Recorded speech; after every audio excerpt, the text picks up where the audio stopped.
બા કેમ બેઠા છો? બોલો ને. તમે કહેતા હતા ને સિંગ પાક બનાવો છે? તમારી સેવામાં છું. હાલો, સિંગ પાક તો બનાવવાનો છે.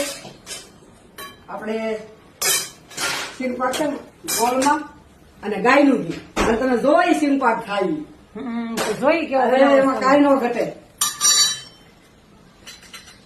બરાબર. હવે આજ આપણે બનાવવાનો છે સિંગ પાક. કેમ કે આજ રવિવાર છે ને, એટલે મારે નાની ઓકે બા ગોળમાં સિંગ પાક ખાવો છે. મેં કીધું હાલ ભૂકો તું બનાવી સિંગનો, સિંગ શેકી નાખી, ખોપા કાઢી નાખ્યા, ખાડા કરી અને મિક્સરમાં નાખી અને આપણે આ તૈયાર કરી. આમાં નાખ્યું ઘી અને ગોળ. હવે આ ઓગળી જાય એટલે આપણે આ પાક થઈ જાય પછી આને આમાં ઠલવી નાખવાનું. આ પાક આવી ગયો એટલે આપણે આ સિંગનો ભૂકો આમાં નાખી દીધો. રેડી. હવે આને હલાવી નાખવાનું.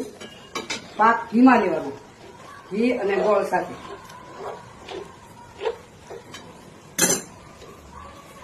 હલાવી નાખ્યું. ફૂલ હલાવી એવું લાગે તો પાછું થોડુંક ઘી વધારે નાખી દેવાનું, એમાં વાંધો નહીં. હવે હલાવી તૈયાર થઈ ગયું. થાળીમાં સોટે નહીં ને એટલા માટે ઘી નાખ્યું. હવે આનો ટેસ્ટ તમે જોઈ. ગોળ ખાંડમાં કરતા ગોળમાં વધારે મીઠો લાગશે.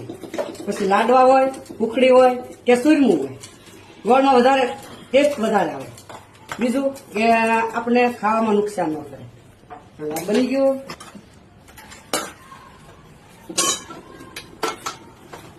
હવે આપણે આના ચોરસ ટુકડા કરી નાખશું. તમે ફરવા જાઓ, ખાવાનું ઓછું મળ્યું ન મળ્યું, તમે આ 2 બટકા ખાઈ લો ને એટલે જમવાની જરૂર ન પડે અને નીંદર ઘાટી આવે અને ગોળ આવે એટલે ગુણકારી.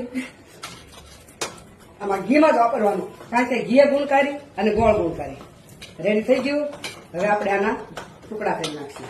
થઈ ગયું આખી થાળીમાં. રેડી. હવે આપણે આના ટુકડા બનાવી નાખશું. સિંગ પાક તૈયાર. વળી વારે ન લાગે અને જમવામાં મજા આવે નાસ્તો કરવામાં. રાજી મહારાજને ભોગ લગાવી દઈએ, પેલા એના ભાગનું કાઢી નાખીએ એટલે પ્રસાદી થઈ જાય. લ્યો, ઓકે.